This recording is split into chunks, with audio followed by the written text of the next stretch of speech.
প্রিয় দেশবাসী, আসসালামু আলাইকুম।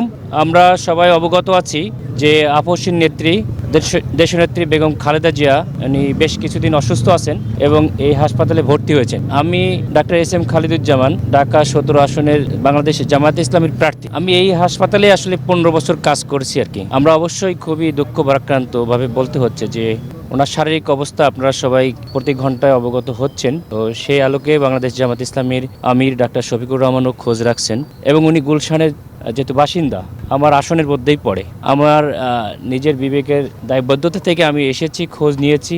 ওনার শারীরিক অবস্থা এখন একটা স্টেবল কন্ডিশনে আছে আর কি।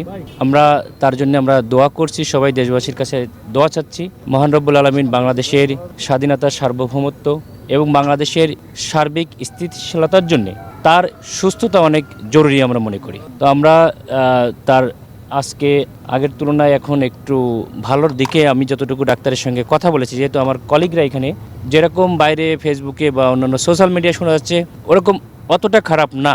আর টোটাল ব্রিফিংটা আমার ওনাদের দলীয় নেতৃবৃন্দ আবার দেখতে গিয়েছেন, আমার মনে হয় ওনারাই ভালোভাবে বিবৃতি দেবেন। তবে জামায়াত ইসলামের পক্ষ থেকে আমরা জামাতে দোয়া চেয়েছেন, কিছুক্ষণ আগে ফেসবুকে পোস্ট দিয়েছেন। যেহেতু উনি শারীরিকভাবে এখন ইনফেকশনের যে জায়গায় আছেন, উনি সশরীরে আসেন নাই।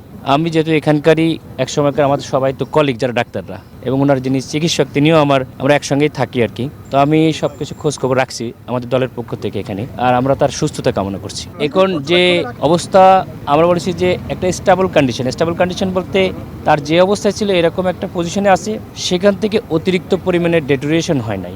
আর সেই অবস্থার পরে আরও তার কিছু চিকিৎসা হয়েছে এবং যদি তারা মনে করে ডাক্তার একটা বোর্ডও হয়েছে, সেই বোর্ডের সব ডিসিশন আসলে আমার পক্ষ থেকে, যেহেতু আমি একটা অন্য দলের, এটা বলার ঠিক না। তবে আমার যেহেতু তারা কলিগ যারা চিকিৎসকরা, তাদের সঙ্গে আমরা কথা বলেছি।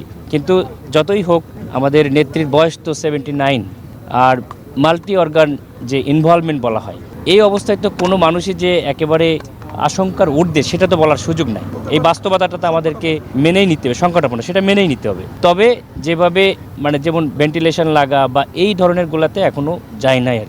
আমরা সবাই তার সুস্থতার জন্য দোয়া করব এবং চিকিৎসক যারা তারা সর্বাত্মক চেষ্টা করছেন, বিদেশে যারা টিম আছে তাদের সঙ্গে যোগাযোগ করছেন, সার্বিক উন্নতির জন্য চেষ্টা চলছে ডাক্তারদের পক্ষ থেকে। আমি নিজেও যেহেতু একটা চিকিৎসক, আমিও বলবো যে আমাদের দিকে যতটুকু চেষ্টা করা সম্ভব সম্পূর্ণরূপে চেষ্টা হচ্ছে আর কি। আর সবাই জাতিকে দোয়া করুক।